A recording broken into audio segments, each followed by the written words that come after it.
اپنے بچے کی لاش ڈھوتے ہوئے، آئے ہائے ہائے ہائے ہائے، اے خدا ظلم تیرے ہوتے ہوئے۔ سنیں گے دوستو آج کی اس ویڈیو میں عمران رتابری کی شاندار نظم، اس سے پہلے شاندار بات سنتے ہیں۔ مجھے لوگوں کو پڑھنا نہیں آتا مگر ان پر اعتبار کر کے سبق ضرور مل جاتا ہے۔ چلیے پھر سنتے ہیں عمران رتابری کی نظم۔ تو آپ سے گزارش ہے ویڈیو کو لائک کیجیے اور چینل کو ضرور سبسکرائب کیجیے۔ کہ موت برسی ہے اسپتالوں پہ اور حیوانیات کے قصے ہیں۔ یہاں موجود ہزاروں لوگ، تاج پور، سمستی پور اور اطراف کے جو بھی لوگ آئیں، میرے درد سے خود کو جوڑ پائیے گا اور آپ کو یہ لگے کہ میں آپ کا وہی عمران ہوں جو آپ کا درد گاتا رہا ہوں۔ میں ان دعاؤں کی لاج رکھنے کی کوشش کرتا ہوں کہ موت برسی ہے اسپتالوں پہ اور حیوانیات کے قصے ہیں۔ میں بالکل نہیں کہوں گا کہ میں یہ نظم فلسطین کے لیے پڑھ رہا ہوں، آپ وہاں تک پہنچ جائیں تو مجھے سن کے بتائیے گا کہ موت برسی ہے اسپتالوں پہ اور حیوانیات کے قصے ہیں۔ ایک بستی ہے اجڑی اجڑی سی،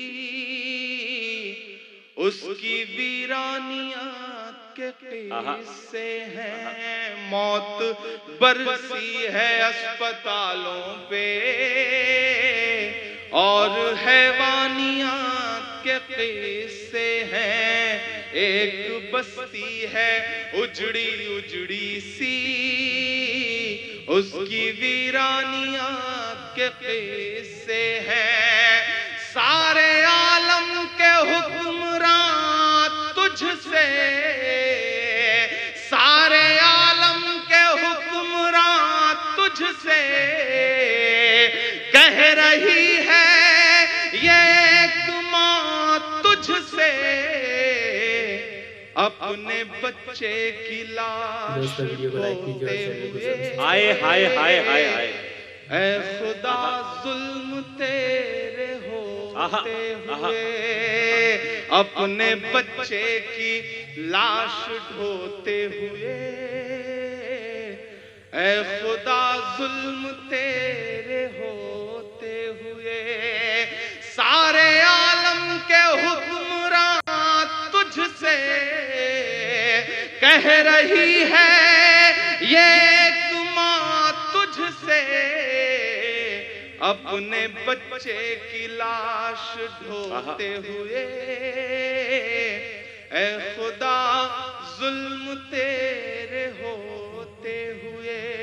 کہ دیکھتی ہے وہ سونی آنکھوں سے ساری دنیا جہان کی چپ چپی، دیکھتی ہے وہ سونی آنکھوں سے ساری دنیا جہان کی چپی۔ ظالموں سے کوئی امید نہیں، ہاں مگر آسمان کی چپی۔ ظالموں سے کوئی امید نہیں، ہاں مگر آسمان کی چپی۔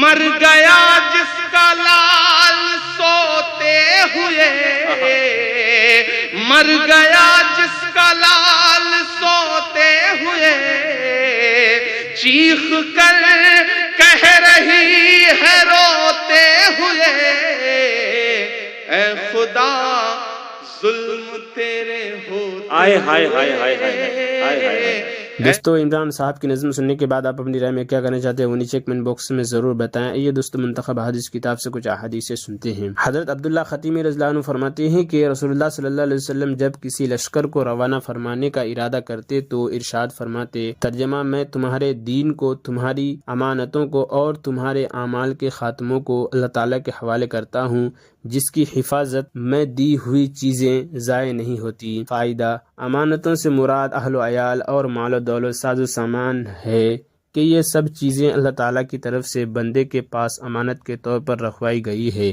اس طرح وہ امانتیں بھی مراد ہیں جو جانے والے مسافر کے پاس لوگوں کی رکھی ہوئی ہو یا لوگوں کے پاس اس مسافر نے رکھوائی ہو۔ اس مختصر جملہ میں کیسی جامع دعا دی گئی ہے کہ اللہ تعالیٰ تمہارے دین کی، اہل و عیال کی، مال و دولت کی حفاظت فرمائے اور تمہارے اعمال کا خاتمہ بخیر فرمائے۔ حضرت انس رضی اللہ عنہ فرماتے ہیں کہ ہم لوگ رسول اللہ صلی اللہ علیہ وسلم کے ساتھ تھے۔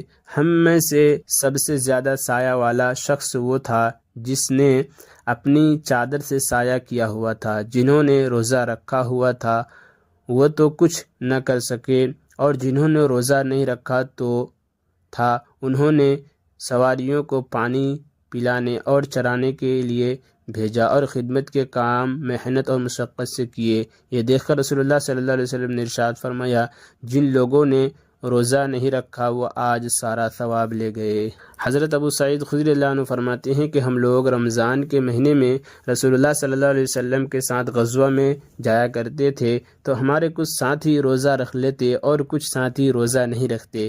روزہ دار روزہ نہ رکھنے والے پر ناراض نہ ہوتے اور روزہ نہ رکھنے والے روزہ داروں پر ناراض نہ ہوتے۔ یہ سب سمجھتے تھے کہ جو اپنے میں ہمت محسوس کرتا ہے اور اس نے روزہ رکھ لیا اس کے لیے ایسا کرنا ہی ٹھیک ہے، اور جو اپنے میں کمزوری محسوس کرتا ہے اور اس نے روزہ نہیں رکھا اس نے بھی ٹھیک کیا۔ حضرت ابن عباس رضی اللہ عنہما سے روایت ہے کہ نبی کریم صلی اللہ علیہ وسلم نے ارشاد فرمایا، جس شخص سے یہاں لڑکی پیدا ہو پھر وہ نہ تو اسے زندہ دفن کرے جیسا کہ جاہلیت کے زمانے میں ہوتا تھا، اور نہ اس سے ذلت آمیز سلوک کرے، اور نہ برتاؤ میں لڑکوں کو اس پر ترجیح دے، یعنی اس کے ساتھ ویسا ہی برتاؤ کرے جیسا کہ لڑکوں کے ساتھ کرتا ہے، تو اللہ تعالیٰ لڑکی کے ساتھ اس حسن سلوک کے بدلہ اس کے جنت میں داخل فرمائے گا۔ حضرت نعمان بن بشیر رضی اللہ عنہما سے روایت ہے کہ میرے والد رسول اللہ صلی اللہ علیہ وسلم کی خدمت میں مجھے لے کر حاضر ہوئے اور عرض کیا کہ میں نے اپنے اس بیٹے کو غلام ہدیہ کیا ہے۔ رسول اللہ صلی اللہ علیہ وسلم نے ان سے پوچھا، کیا تم نے اپنے سب بچوں کو بھی اتنا ہی دیا ہے؟ انہوں نے عرض کیا، نہیں۔ آپ صلی اللہ علیہ وسلم نے ارشاد فرمایا، غلام کو واپس لے لو۔ فائدہ حدیث شریف سے یہ معلوم ہوا کہ اولاد کو یہ ہدیہ دینے میں برابری ہونا چاہیے۔ حضرت عائشہ رضی اللہ عنہا روایت کرتی ہیں کہ رسول اللہ صلی اللہ علیہ وسلم نے ارشاد فرمایا، جس شخص نے ان بیٹوں کے کسی معاملہ کی ذمہ داری لی اور ان کے ساتھ اچھا سلوک کیا تو یہ بیٹیاں اس کے لیے دوزخ کی آگ سے بچاؤ کا سامان بن جائے گی۔ حضرت ابو سعید خدری رضی اللہ عنہ روایت کرتے ہیں کہ رسول اللہ صلی اللہ علیہ وسلم نے ارشاد فرمایا، جس شخص کی 3 بیٹیاں یا 3 بہنیں ہوں یا 2 بیٹیاں یا 2 بہنیں ہوں اور وہ ان کے ساتھ اچھا معاملہ رکھے اور ان کے حقوق کے بارے میں اللہ تعالیٰ سے ڈرتا رہے تو اس کے لیے جنت ہے۔